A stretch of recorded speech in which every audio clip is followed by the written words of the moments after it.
The 60s were such a crazy time in history. I know the 60s comes up a lot, but I don't think, I think it's hard to overestimate how much changed, how many things were implemented. It's hard to overstate that. And, what's the first thing that comes to your all's mind when people talk about hippies in the 60s? The whole hippie movement. I mean, in my mind, I think of like tie-dye, the peace sign, those little minivans, rock and roll. I mean, there's all kinds of things that flood through my mind when someone talks about hippies. But what were they actually? What was their movement about? What did they believe in? How did it all come about? And how did it come crashing down? Very good questions. Because when you actually look at their ideals, they actually represented some beautiful ideals that aren't much different, actually. I hate to admit this, that aren't much different from the early kind of MAGA movement. Now, I'm not talking about now. Things are totally different now. Just bear with me. It was a whole movement, a whole shift in culture. It was a whole shift. And like I said, it's hard to overstate how much of an impact this had. But where did this kind of begin? What was the catalyst for this movement? Okay, well, first of all, what was the movement about?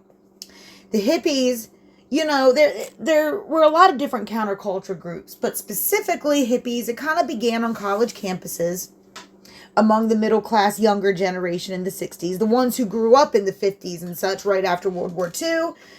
And in case you all didn't know, right after World War II, the U.S. economy actually kind of started picking up pace, believe it or not, considering everything.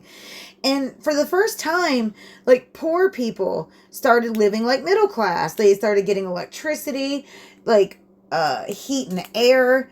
The civil rights movement was in full swing. Things were drastically changing.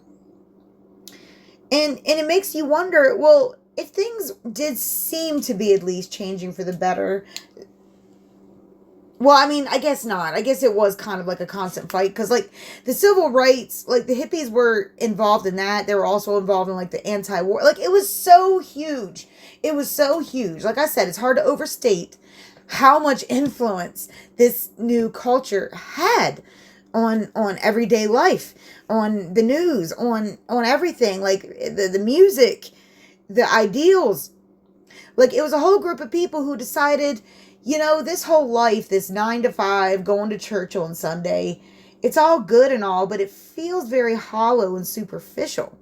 And for the first time, they were in a comfortable position where they actually could question things like this. Well, why is it like this? Why does it have to be like this? Why does this institution say I have to act this certain way? Why is this not okay? Why does some standards seem to be okay for some people and not for others? All these questions were popping up in their mind because suddenly they were in the comfort and they were able to think about these things more clearly instead of just in a survival type mode. You see what I'm saying? So then all of a sudden this group of young people decide, you know what? No, F this. We don't have to live this way just because you say so. A lot of them started dropping out of colleges and stuff from their cushy jobs, from their cushy lives.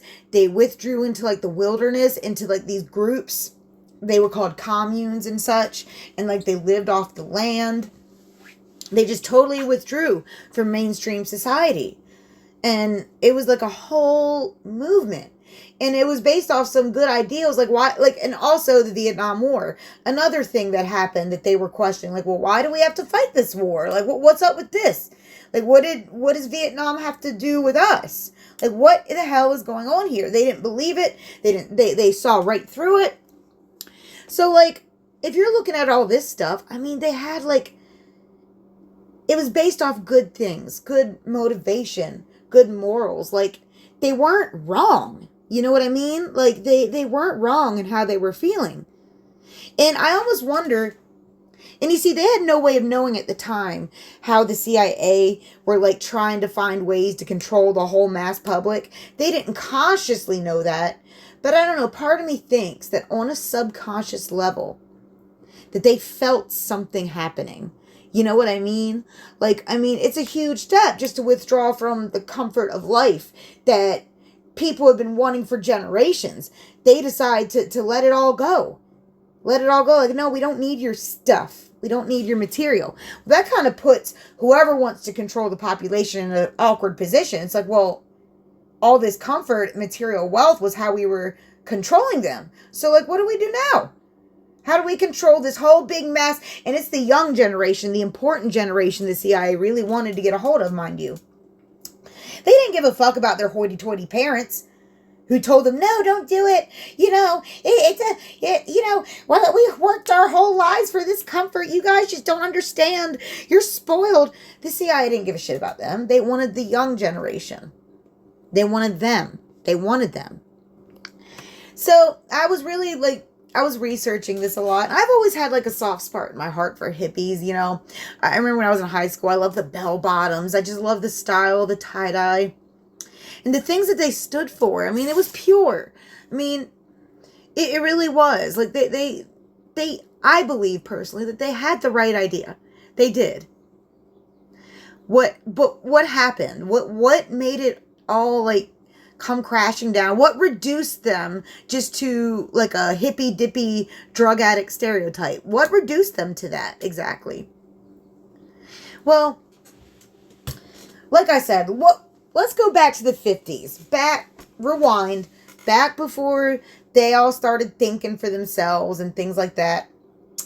There was a book that came out in the 50s. And it was called On the Road by Jack Kerouac. Jack, I think I'm pronouncing his last name right. Jack Kerouac. And I'm not going to get into the book a whole lot. But it's like basically about these kids growing up in the same kind of, you know, confines as everyone else in society at the time. And these boys decide to go on a road trip across America and just, like, live to the fullest and, like, live on the edge and, like, put themselves in a lot of dangerous situations and things like that on the way. And, you know, it actually does seem like a good book. I might actually have to read it one day. But it seems like they called it this whole thing that began happening as a result of this book, as a result of Jack Kerouac's characters in the book. It was called, like, this beat movement. You know, kind of like, I guess I'm thinking like Fonzie and Happy Days, maybe. This was kind of like the precursor, if you will. Like the first initial rebellion of the youth. You know what I mean? Like they saw the way their parents were living, like confined to their 9-to-5 jobs, going to church on Sunday, being told that they, you know, were crap their whole lives, and it was only by asking for forgiveness from God and their preachers and the government that they could be good people and thriving people.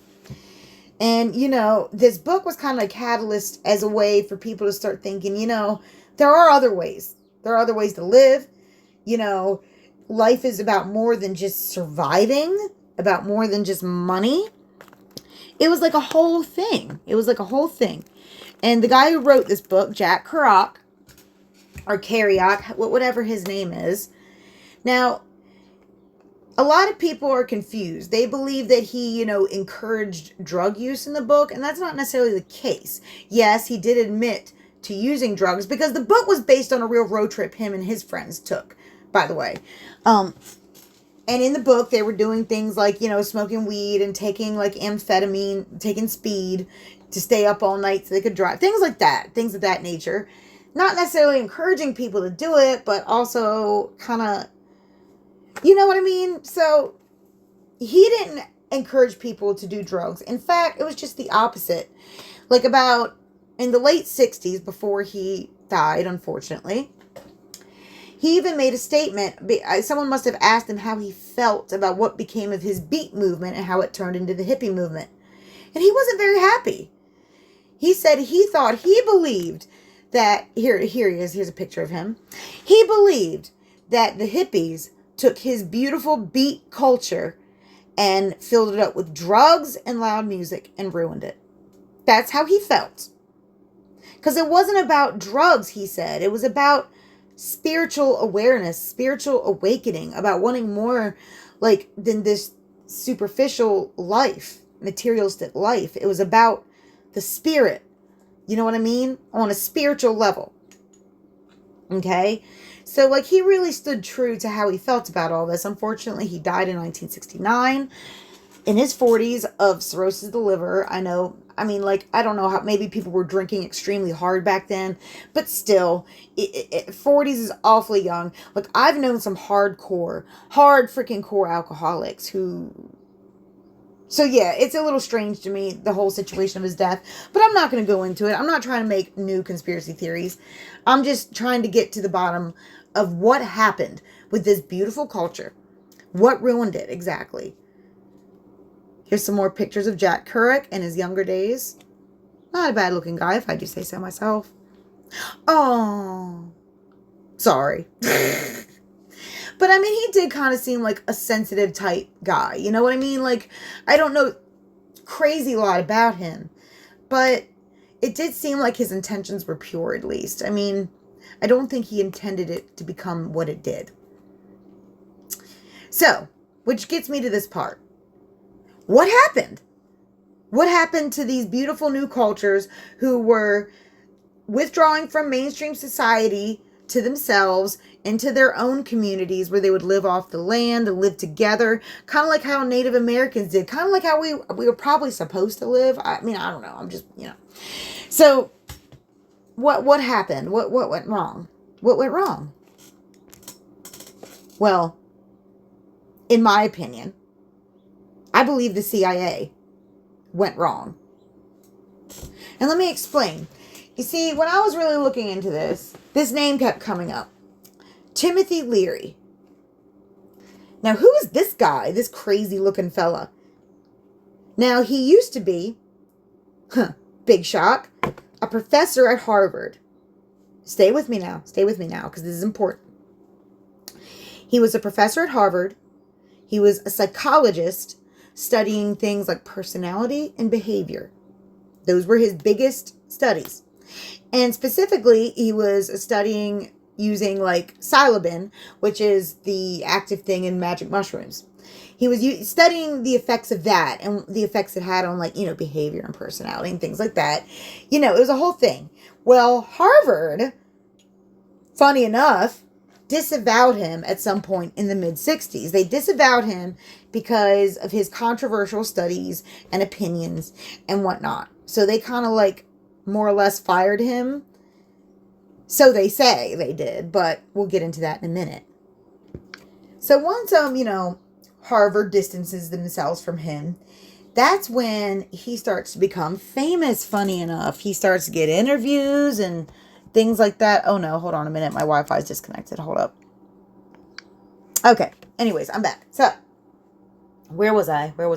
Okay, so yes, Harvard gets rid of Timothy Leary. There's their psychologist, and this only then is when he starts to get more known and more famous after his Harvard years. That's important.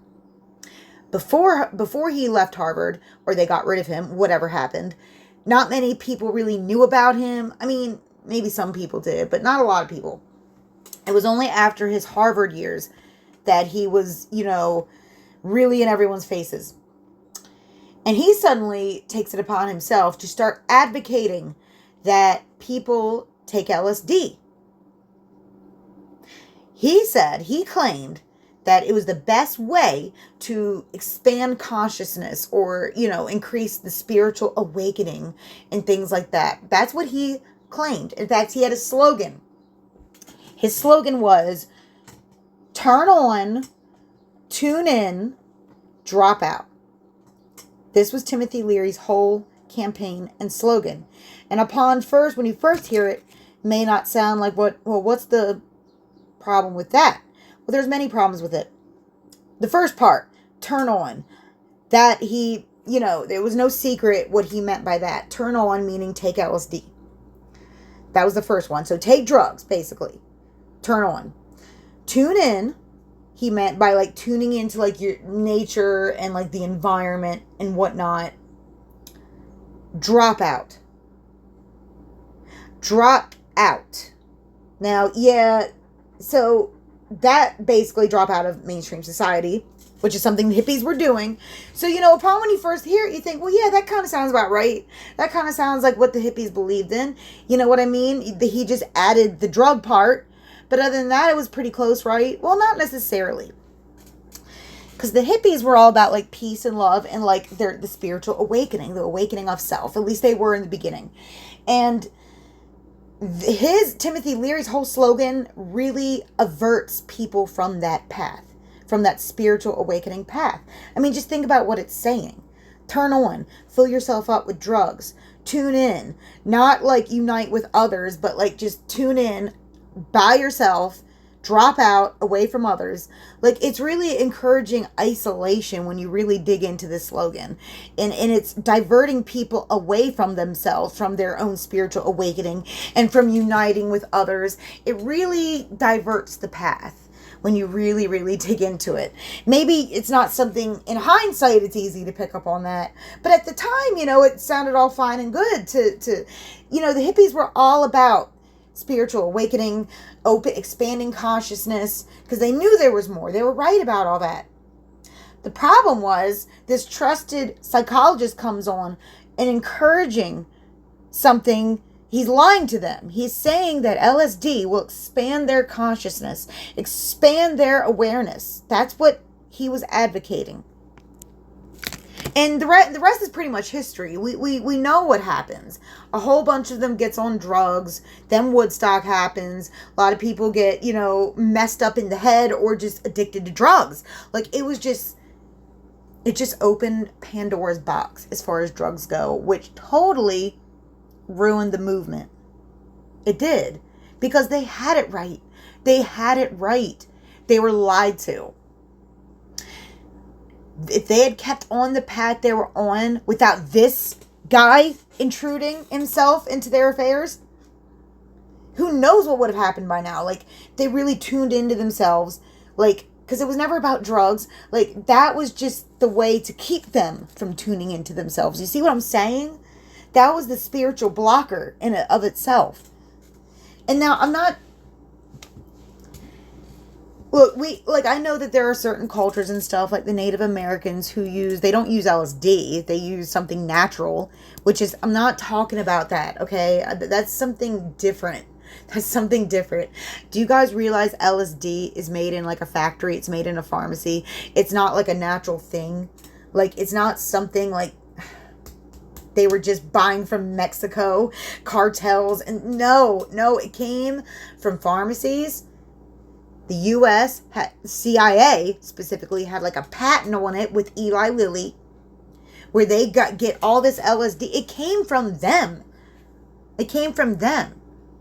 And I had this weird suspicion, because now we know, in hindsight, Harvard University was big in the CIA was big into Harvard. They were using Harvard for their mind control programs, MK Ultra. It's all in declassified documents. I'm not just pulling this out of my butt. Okay? This is all in declassified documents. You all can look into it yourselves. Then I had this nagging suspicion, like, well, he came from Harvard. He came from Harvard right at the peak of this MK Ultra business. Now, they didn't know it at the time. It was the peak of the MK Ultra. They didn't know it at the time, but it was. He came from Harvard. I wonder if he had anything to do with any of that. Wonder if he wasn't working for the CIA when this happened.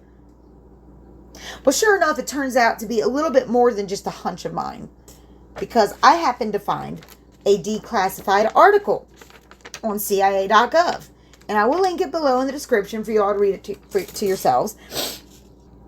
But this article, it was written in September 1979, and it was first declassified in 2004, I think. And the article is called How the CIA Planned the Drugging of America. It was written by Walter H. Boert.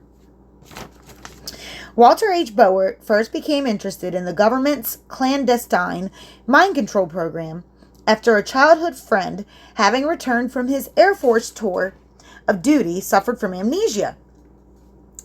He was able to determine after intensive hypnotherapy that he had been a mind control victim. They're using a pseudonym for this friend. Quote, David had been used in intelligence operations, performing tasks without his own knowledge. Then his awareness of the events had been erased. David's story touched off Bowert's lengthy research into nearly 35 years of CIA experiments and operations known as MKUltra.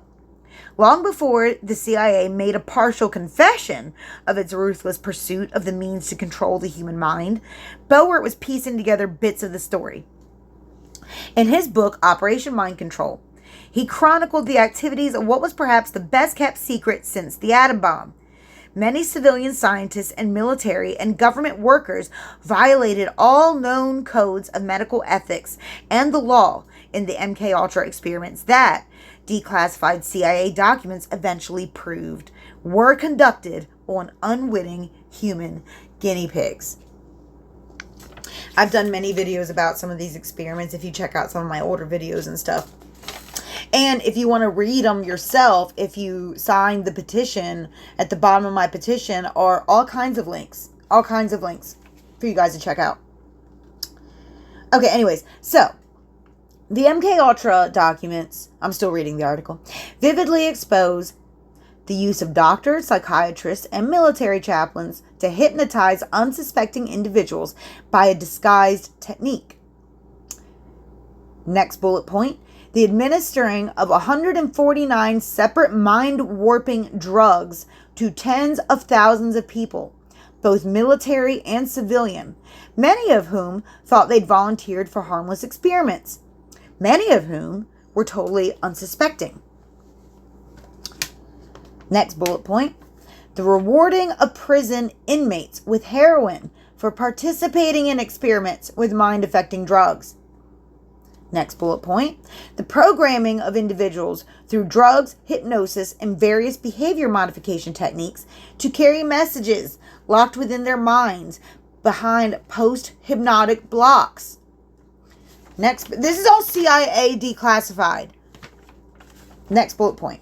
The programming of individuals to kill upon hearing a specified cue, like a Manchurian candidate type individual.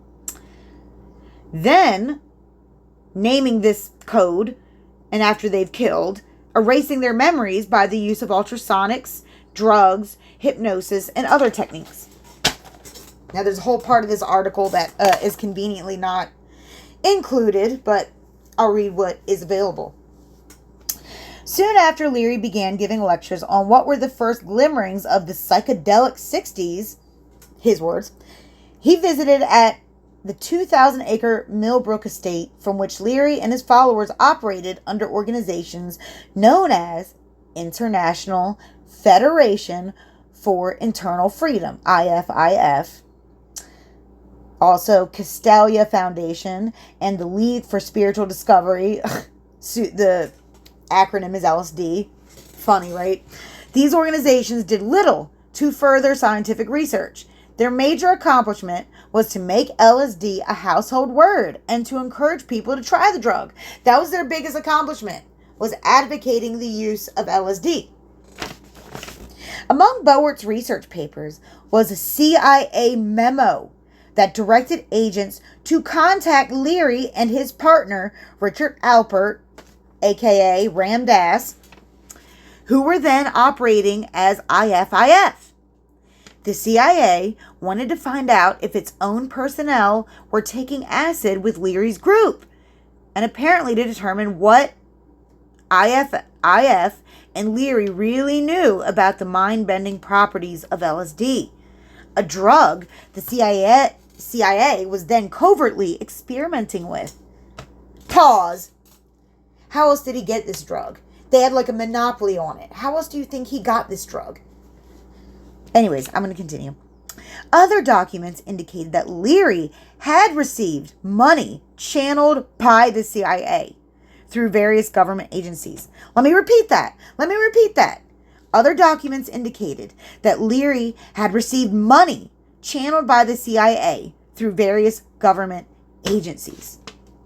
In all, he received 8 government grants from 1953 to 1958. Most of them through the National Institute of Mental Health, now known to have been one of the conduits for research under the MKUltra program. So he was getting money from them. It's unclear whether he knew about it directly. He probably did. But he was definitely getting paid. Why was he getting paid by these people? The man out here advocating citizens do psychedelic drugs that literally make people act freaking crazy. The CIA was paying him to advocate for this? What? Yes. Yes. The article goes on. In Leary's book, High Priest, he described getting a note at Harvard from the Department of Legal Medicine asking his help in an experiment to test the ability of psychedelics to rehabilitate prisoners. Oh my God. And here's what Leary wrote. A direct quote from Leary's book. The problems are hopeless. Criminals never change. The atmosphere is dreary and the academic rewards are slim, Leary wrote. But when I found this little piece of paper in my box requesting an appointment from 2 officials from the Department of Legal Medicine, I chuckled all the way to my office because this was just the chance I was looking for. In 1962, Leary published a paper called How to Change Behavior. Interesting. Which described his innovations in a psilocybin, the mushrooms, rehabilitation program conducted with, among others, inmates of the Concord State Prison. So he was literally experimenting with prisoners. This is a very common thing for the CIA. They love to experiment on vulnerable populations whom no one trusts. That's like their favorite. Okay. And Leary's experiments had definite parallels between his experiments and the MKUltra experiments. It looks like there was a little piece out of that. Anyways, Leary had made many great contributions to his profession. Oh, did he? But those contributions were, by 1965, already being eclipsed by his colorful and brazen-faced public stand on the benefits of uncontrolled use of LSD. The turning point in Leary's professional life came in 1962, when he was asked to resign from Harvard University for allegedly giving LSD to undergraduate students.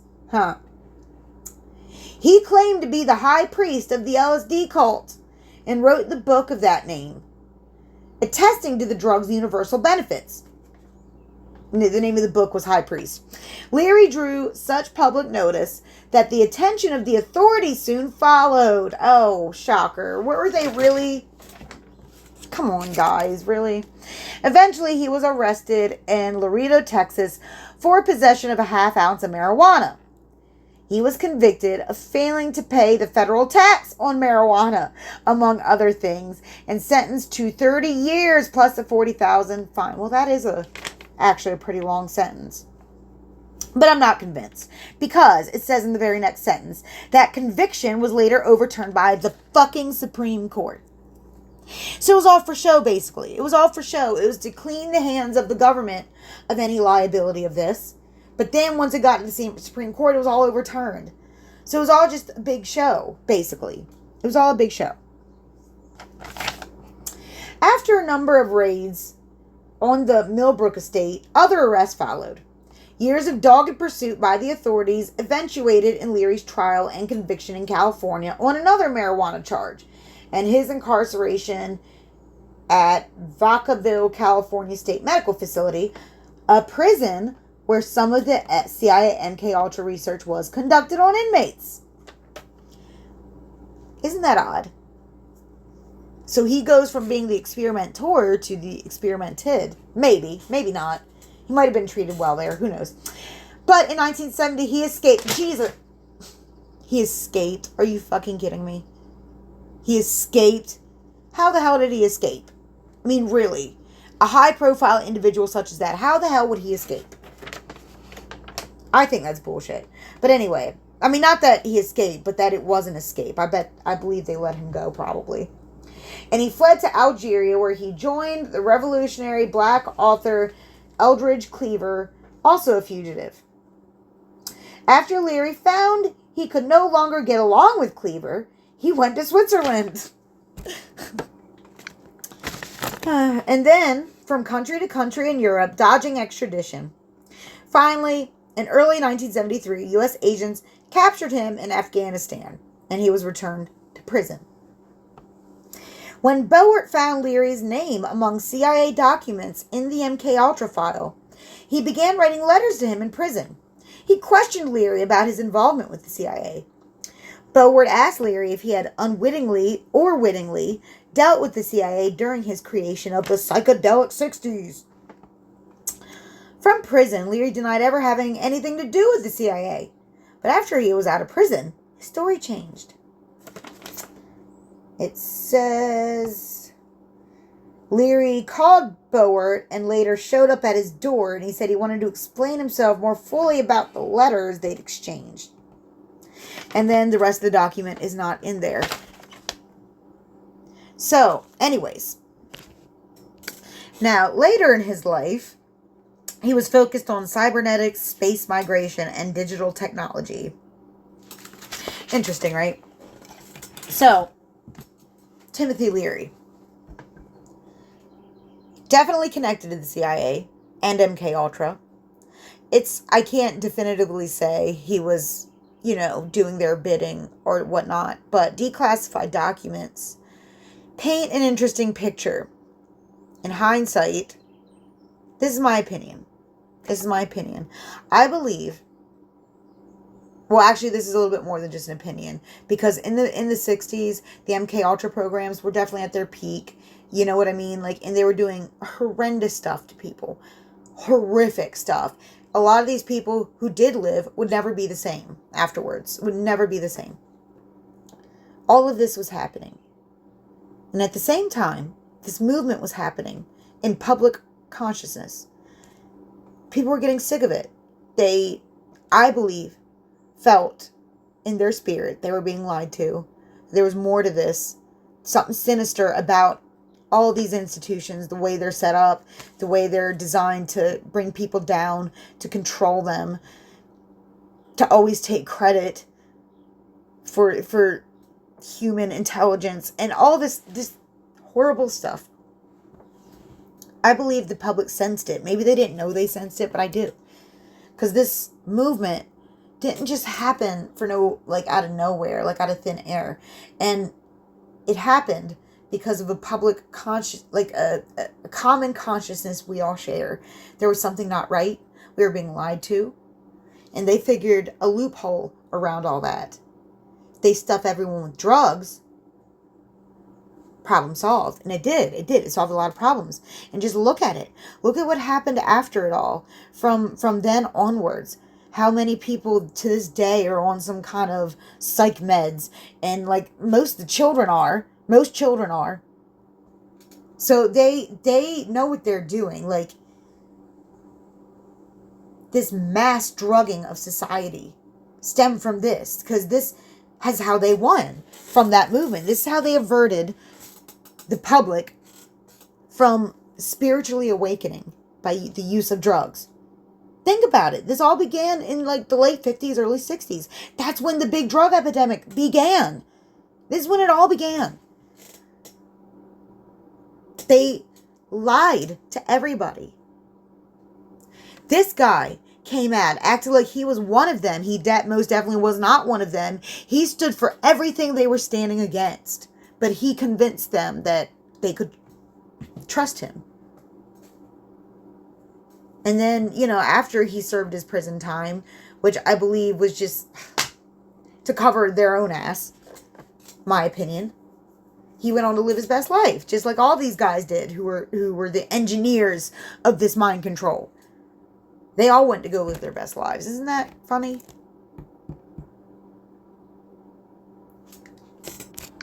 So I want to leave it off with this.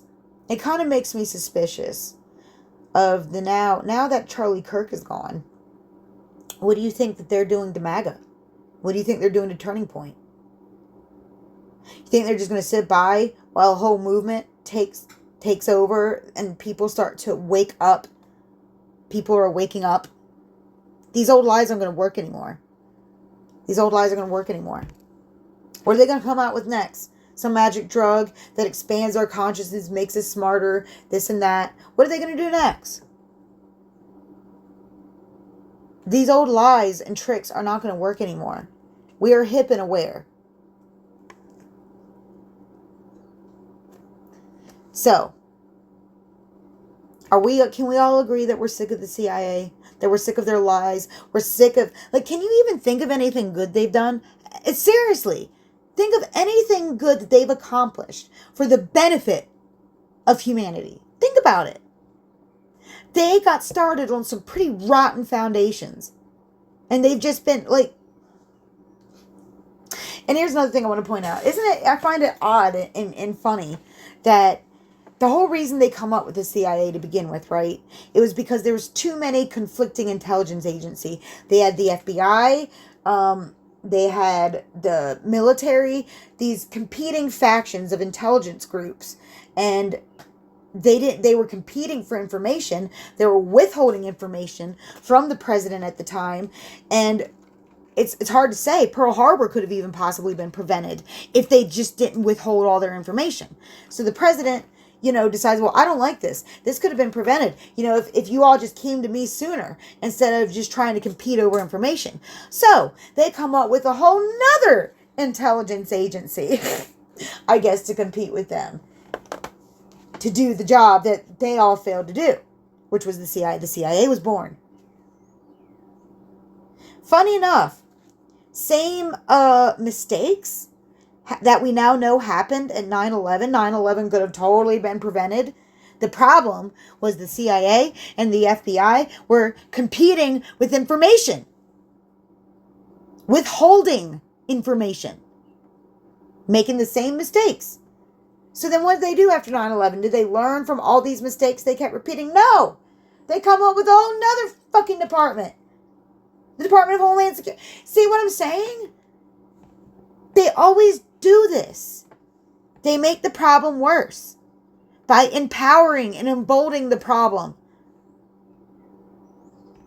And we need to all universally stand and say no. And here's a way you can do it. You want to know something you can actually do, an action you can actually take today to help make a difference?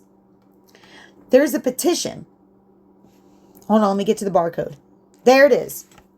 And don't worry, if you're on your phone and you can't scan the barcode or whatever, the link's in the description.